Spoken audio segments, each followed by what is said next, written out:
15व्या विधानसभेचा निकाल ज्यांच्या माहिती आला आणि सरकार स्थापन सत्तेत सगळे मग्न आहेत आणि अमरावती जिल्ह्याचे 8 मतदारसंघापैकी अचलपूर हा मतदारसंघ ती जी चुरस होती ती अतिशय महत्त्वाची होती।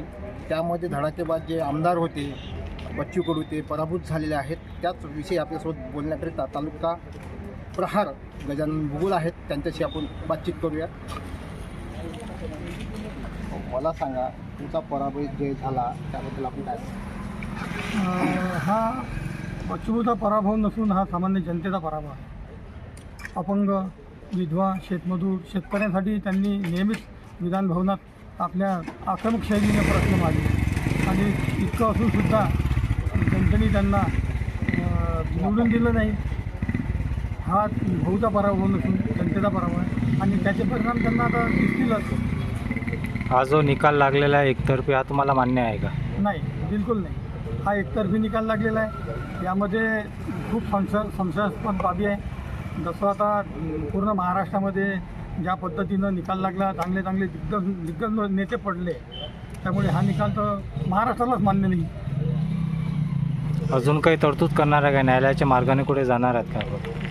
ते आता जनतेनं निकाल दिलेला आहे, त्याचा आता स्वागतच करावं लागेल।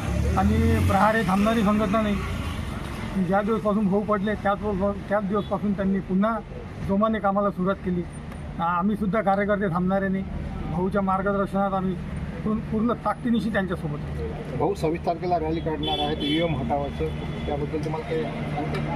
हां, त्यांची जे EVM हटाव रॅली होती, आमच्या काही कार्यकर्त्यांचं अतिशय दुःखद निधन झालं, त्यामुळे आता ती रॅली स्थगित केलेली आहे। पुढील आदेश होत आल्यावर त्यावर आपण बोलू। महायुतीने जे लाडकी बहीणची योजना सुरू केली होती विधानसभाच्या तोंडावर, तर कुठेतरी लाडकी बहीणचा फटका मिळाला आहे का? महायुतीने लाडकी बहीण योजना सुरू केली, त्याचा सामान्य जनतेला फायदा जरी झाला असला, पण आमचा असा आरोप आहे की लाडकी बहीण ही योजना समोर करून त्यांनी मशीनमध्ये 100% घोटाळा करूनच हा निकाल त्यांचा लागलेला आहे।